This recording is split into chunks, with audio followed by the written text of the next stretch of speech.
দর্শক, আসসালামু আলাইকুম। আশা করছি সবাই ভালো আছেন।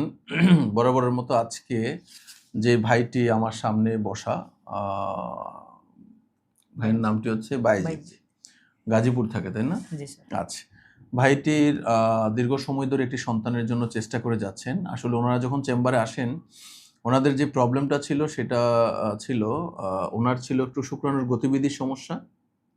টোটাল মর্টালিটি ছিল 10%, যেটাকে আমরা অ্যাসথেনোজোস্পার্মিয়া বলি, এবং ওনার ওয়াইফেরও প্রবলেম ছিল, সেটা ছিল এন্ডোমেট্রিওসিস।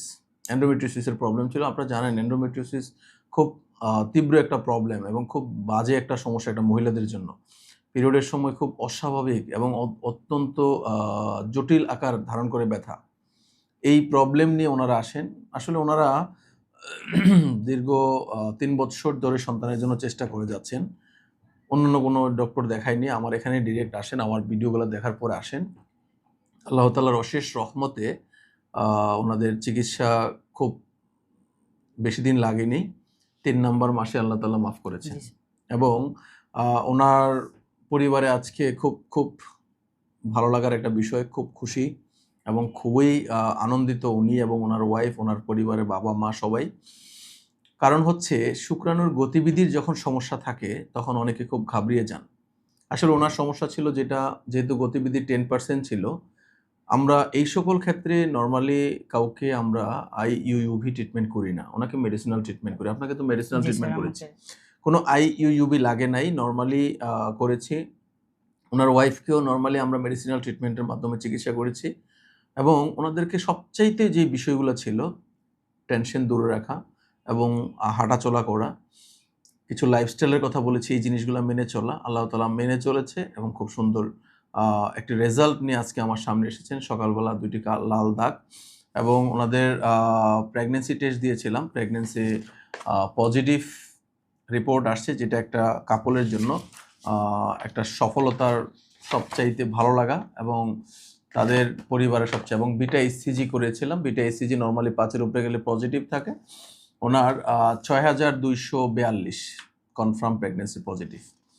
আমি বেশি কিছু বলবো না। আমি শুধু বাইজিদ ভাইয়ের কাছে যাই, আজকে তার কেমন লাগতেছে? আলহামদুলিল্লাহ স্যার, আল্লাহর অশেষ রহমতে একটা খুশির দিন। আমার পুরো ফ্যামিলি সবাই আলহামদুলিল্লাহ অনেক খুশি। আর প্রথমবারের মতো আলহামদুলিল্লাহ। খুব সুন্দর একটি নিউজ জি পেয়ে স্যার। গেছেন। খুব অনেক বেশি কষ্ট করা লাগে নাই। আচ্ছা, আপনার এই প্রবলেমগুলাতে আমরা আপনার কাছ থেকে অন্য কথা না শুনি, আমার রোগীদের জন্য শুনি। আপনি কি রুটিন মেনেছিলেন এবং আপনি কি নিষেধ করেছিলাম আপনাকে? এগুলা মেনেছিলেন কিনা? স্যার, প্রথমত আমাকে প্রতিদিন ৪০ থেকে ১ ঘন্টা করে হাঁটতে বলেছিলেন। আলহামদুলিল্লাহ আমি সেটা কন্টিনিউ প্রতিদিন মেইনটেইন করেছি এবং সকল প্রকার ভাজাপোড়া ফাস্ট ফুড খাবার থেকে আমাকে বিরত থাকতে বলেছেন। আলহামদুলিল্লাহ এটাও ঠিকমতো পালন করেছি এবং যেগুলো আমাকে খেতে বলেছেন এগুলো আলহামদুলিল্লাহ আমি সেভাবেই পালন করেছি।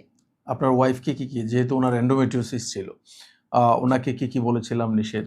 স্যার, ওনাকে ভাজাপোড়া থেকে তারপর হচ্ছে মিষ্টি, ওভারঅল যেগুলো আপনি বলেছেন আলহামদুলিল্লাহ মিষ্টি, ভাজাপোড়া, তারপরে বাইরের যে খাবারগুলা কোক, আরসি, পেপসি, ড্রিংকস, জি স্যার, জি স্যার। মিষ্টি জাতীয় চকলেট, আইসক্রিম এগুলো নিষেধ জি করেছিলাম। স্যার। উনি হেঁটেছিল নাকি হাঁটার জন্যও বলেছিলাম? জি, হাঁটার জন্য আপনারা বলেছিলেন। দুজনে একসাথেই জি হেঁটেছিলেন। স্যার, জি স্যার। যাদের হাসব্যান্ড ওয়াইফ দুজনেরই সমস্যা থাকে, ওয়াইফের যদি একাও সমস্যা থাকে, হাসব্যান্ডদেরকে বলবো উনি যেমন ওনার ওয়াইফকে নিয়ে হাঁটতেন। এই সময়টুকু দিয়েন।